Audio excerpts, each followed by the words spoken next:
এই যে কলা গাছ, সেই কলা গাছকে ভেলায় রূপান্তরিত করে এক দুটি নয় বেশ কয়েকটি কলা গাছ রয়েছে, আরও কলা গাছ জোড়া হবে এর মধ্যে, এবং সেই ভেলা তারা তৈরি করছেন এবং এই ভেলায় চড়েই তারা পারাপার করবেন। তারা জানেন এটা ঝুঁকির পারাপার, অর্থাৎ তাদের এই এখানে অনেক ধরনের বড় ঘটনা ঘটে যেতে পারে।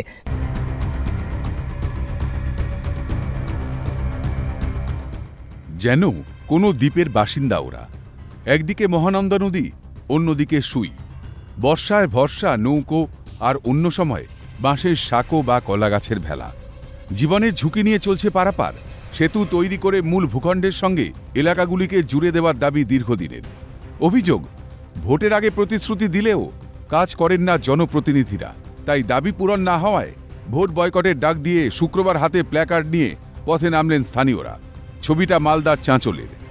এমপি সাহেবরা আছেন, তারা অনেকবার আসছে, প্রতিশ্রুতি দিচ্ছে, কিন্তু প্রতিশ্রুতি নিয়ে ভোট নিয়ে যাচ্ছে, অথচ কোনো ভোট দেওয়ার পরে আর দেখা সাক্ষাৎ নেই, কোনো বিরোধী হচ্ছে না।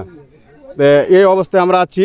তার জন্য আমরা সব গ্রামবাসী মিলে সিদ্ধান্ত নিয়েছি যে সেতু না হলে আমরা 2024-এ ভোট দিব না। ভোট দিচ্ছি, ভোট তো লিবার বেলা পায়ে পড়ছো, তোমরা 7 বার আসছো, পায়ে পড়েছো, ভোট তো লিছো, ভোট তো দিচ্ছি, তো ভোটের অবশ্যই আমরা না এখানটা ঘর, না এখানটা বাড়ি, না একটা ব্রিজ। ভোটের সময় কিন্তু আসে, প্রতিশ্রুতিটা বারবার কিন্তু দিয়ে যাচ্ছে। গ্রামবাসী আজকে বিক্ষোভ আমরা জানাতে যে আমাদের প্রতিশ্রুতিগুলো দিয়ে যাচ্ছেন আর ওনারা কাজ করছেন না। চাঁচল 2 ব্লকের চন্দ্রপাড়া পঞ্চায়েতের প্রায় 12,000 মানুষের ভরসা এই বাঁশের সাঁকো।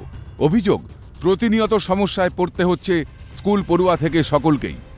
অনেক সময় হাসপাতালে পৌঁছানোর আগেই মৃত্যু হচ্ছে রোগীর, কিন্তু হুঁশ ফিরছে না প্রশাসনের।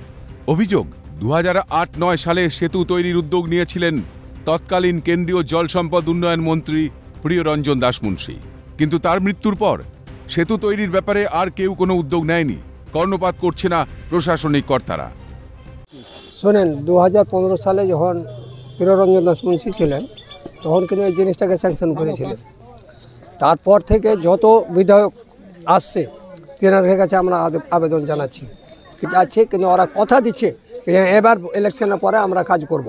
যখন ইলেকশন সেন ফোন করছি বা ওরা কোনো ব্যাপারে আসে, যে ওনারা আসে, ওদের সঙ্গে কথা বলছি, ওরা কিন্তু গুরুত্ব দিচ্ছে না।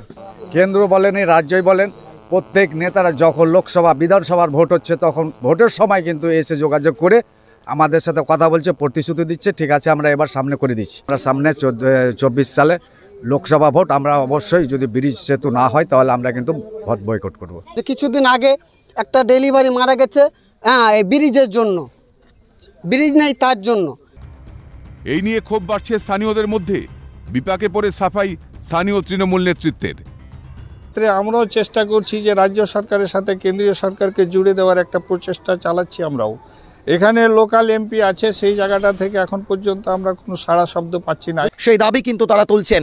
সামনে লোকসভা নির্বাচন, এই লোকসভা নির্বাচনের আগে গ্রামবাসীদের এই দাবি কি পূরণ হবে, না সরকারের রাজনীতি এবং রাজনীতির পুরোপুরিভাবে জাতাকলে তারা পিষে মরবে, সেটাই এখন দেখার বিষয়। মালদার চাঁচল থেকে অভিষেক সাহা, ক্যালকাটা নিউজ।